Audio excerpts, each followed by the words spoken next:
송은재TV 시작합니다. 국민의힘 윤리위가 조금 전에 난동을 부리고 있는 이준석에 대해서 강력한 경고를 내렸습니다. 계속해서 이런 식으로 난동을 부리고 당내 내부 총질을 하면 이제 윤리위가 만약에 다시 소집이 돼서 이준석에 대해서 징계를 내리게 되면 제명이 아니냐라는 부분입니다. 먼저 윤리위가 이양희 위원장 이름으로 조금 전에 낸 입장문부터 말씀을 드리겠습니다. 당원으로서 품위 유지를 위반하고 반복하는 것에 대해 예외 없이 그 어느 때보다도 엄정하게 관련 사안을 심의할 것이다 라고 경고했습니다.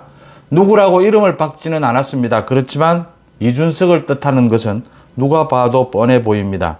윤리위는 또 지위 고하를 막론하고 본인의 정치적 입장을 공개적으로 밝히는 데 있어서 당헌 당규 윤리 규칙을 위반해 당의 위신을 훼손하고 타인의 모욕, 명예훼손, 고질적인 계파 갈등을 조장하는 것에 대해 주어진 권한을 보다 엄중하게 행사할 것이다 라고 강조를 했습니다. 모두 이준석이 해당되고 있다라고 하는 부분입니다. 전직 당대표가 저런 행동을 하는 것이 당의 위신 훼손, 가장 해당이 되는 부분이고, 타인의 모욕 및 명예훼손, 윤석열 대통령과 친윤 의원들에 대해서 지금 근거가 없는 비방을 일삼고 있고, 고질적인 계파 갈등, 뚜렷한 증거도 내놓지 못하면서 계속 윤핵관, 친윤을 몰아치는 이런 행태에 대해서 이준석의 이름만 박지 않았을 뿐이지 이준석을 꼭 꼬집고 있다라고 하는 부분입니다. 윤리위는 입장문에서 또 국민의힘이 집권 여당으로서 국내외적으로 직면하고 있는 다양한 위기를 극복하기 위해 국민과 당원의 기대에 과거 어느 때보다도 적극적으로 부응해야 하는 상황에서 당내 정치적 자중질환이 지속되는 것은 더 이상 방치돼서는 안 된다라고 지적을 했습니다.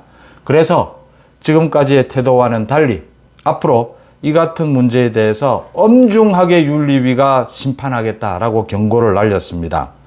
이양희 위원장의 강단은 누구의 말도 듣지 않을 정도로 자신의 소신을 밝혀왔고 또 윤리위를 운영해 왔는데, 이준석에 대해서 당원권 정지 6개월을 내릴 때도 이양희 위원장이 이런 강단이 보였는데, 이준석이 최근에 언론 인터뷰, 페이스북 등을 통해서 윤석열 대통령에게까지 난동을 부리고 윤석열 대통령에게까지 근거 없는 비방을 일삼는 것, 이 부분에 대해서 강력하게 경고했다, 이렇게 해석이 됩니다.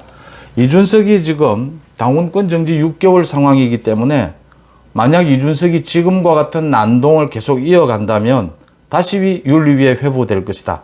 당초에는 이준석이 다시 윤리위에 회부되는 것은 경찰의 성상납 부분에 대한 수사 결과를 보고 기소 여부를 보고 윤리위가 다시 열릴 것이다 라는 예상이었는데, 이준석이 굉장히 비상식적으로 당대표를 지낸 사람이 대통령까지를 공격하는 지금 이런 분탕질을 보고 윤리위가 더 이상 그대로 있어서는 안 되겠다.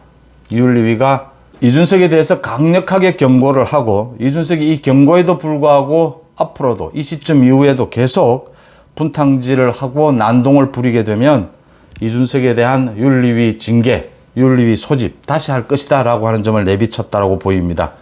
이준석이 만약 윤리위에 다시 회부가 된다면 이제는 제명밖에는 없다. 징계를 받고 있는 상황에서 이렇게 당의 위신을 깎아먹는, 당에 해를 끼치는, 품위 유지를 하지 못한 이런 행동을 한 것에 대한 징계는 이제는 제명밖에 없지 않느냐, 이렇게 보입니다. 이준석이 윤리위에 이런 강력한 경고에도 불구하고 앞으로 어떤 행태를 보일지 한번 지켜볼 대목입니다. 송은재TV 마칩니다. 고맙습니다.